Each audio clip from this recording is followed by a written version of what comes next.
Hi from my screen to yours, my name is Sammy and today's video will be all the dramas that I watched this month of March. First off, I want to thank all the people who watched my last video that got a lot more love than I thought it would, honestly, and thank you to everyone who shared their thoughts on all the dramas that I mentioned. But without further ado, let's just get right into what I watched this month.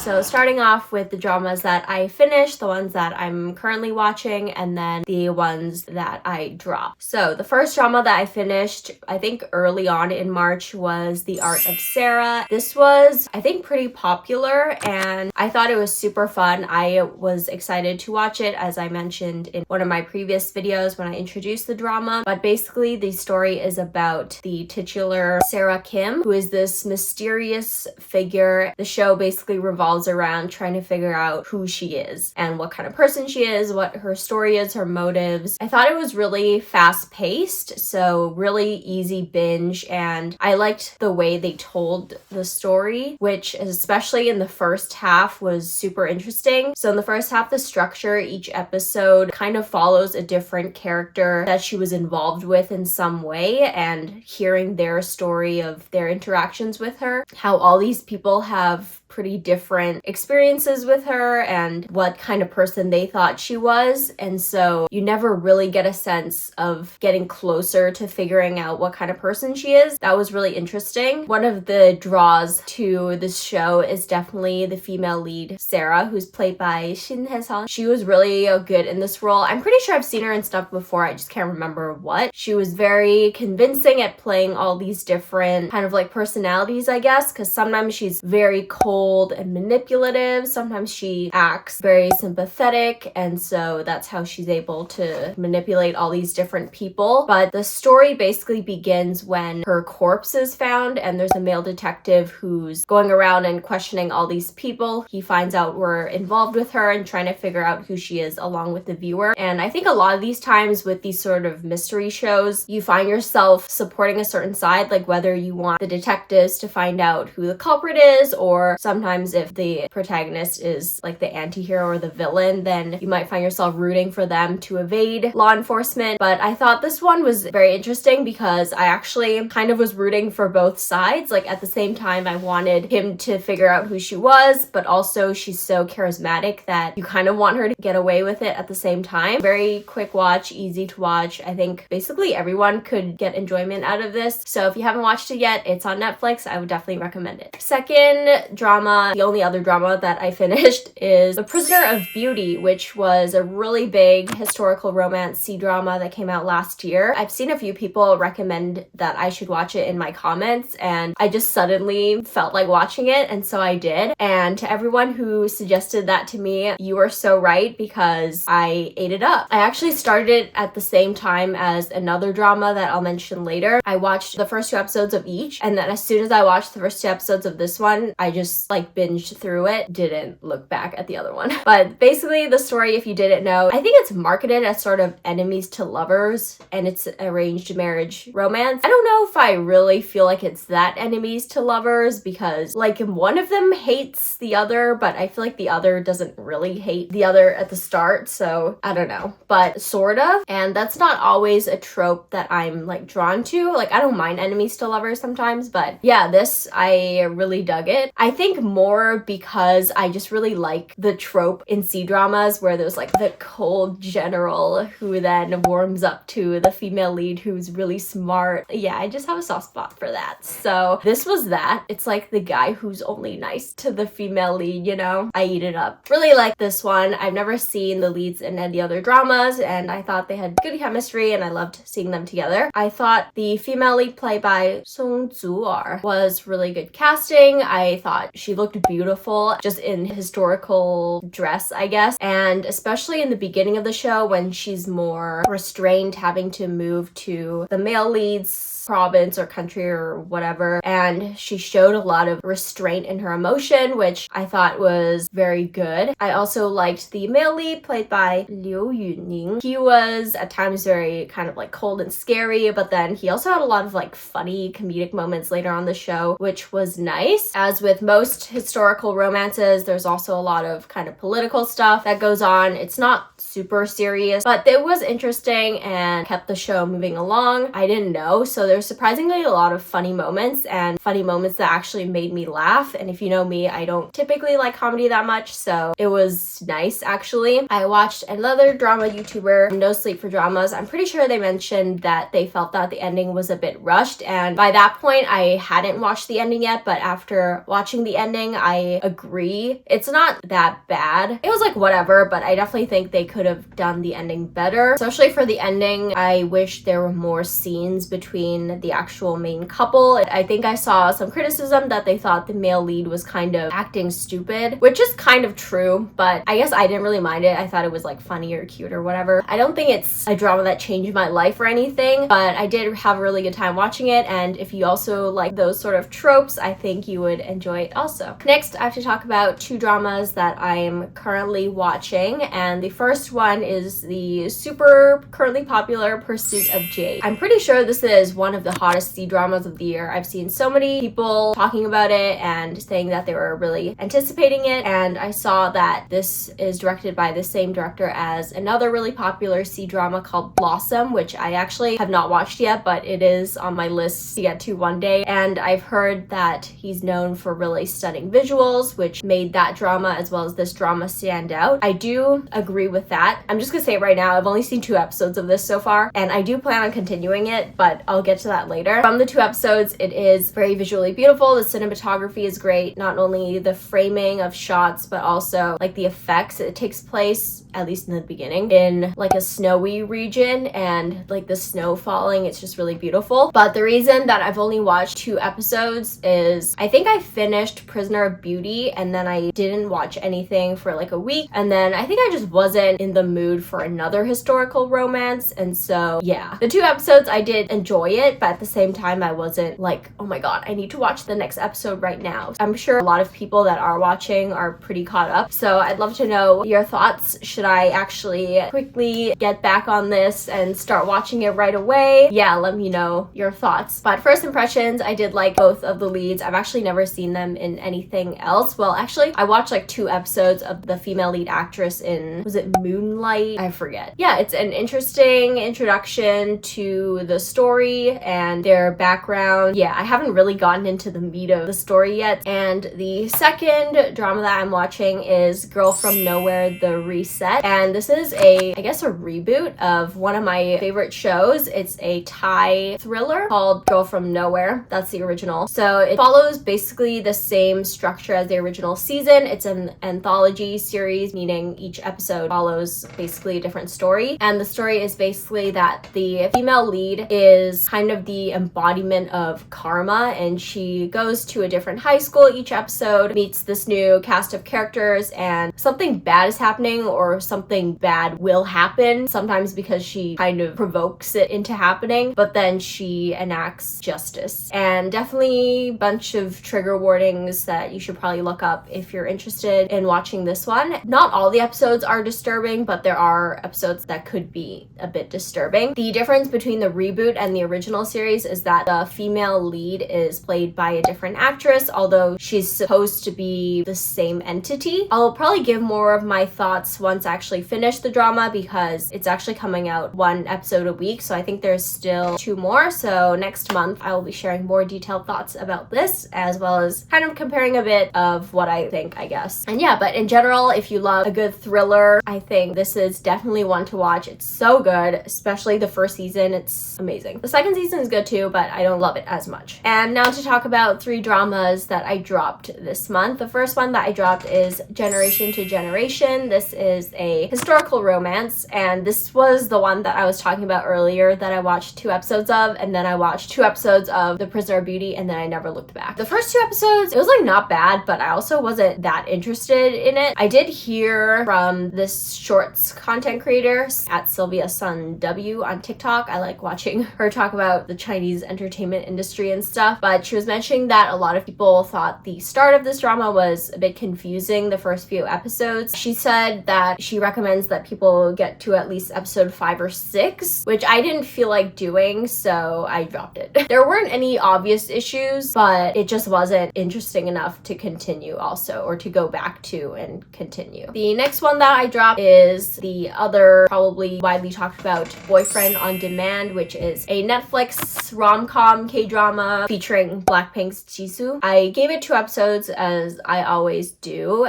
but I dropped it because I just couldn't get into it, which low-key I knew I wasn't gonna like it that much. I don't hate it, but I would not have wanted to watch the whole thing. Yeah, if you know me, I don't like kind of that cringe, like really trying to be comedic rom-com, which is prevalent in a lot of K-dramas. So I already knew that I probably wasn't gonna finish it, but I just wanted to get a taste of what it was like. The comedy didn't like annoy me a lot, but it was just not that interesting of a story in my opinion. I know one of the probably main topics that people talk about is Jisoo's acting, because people feel that it's hit or miss. I thought she was fine in this drama. I mean, someone else could probably have acted it better, but at the same time, I wasn't bothered by her acting while watching it. And I think part of that is also because just the nature of the character and the script, I guess, is more sort of dramatic and more exaggerated. And so, yeah, it just didn't bother me that much. It doesn't really require that subtle of a performance. I feel this type of character. I had more thoughts written down, but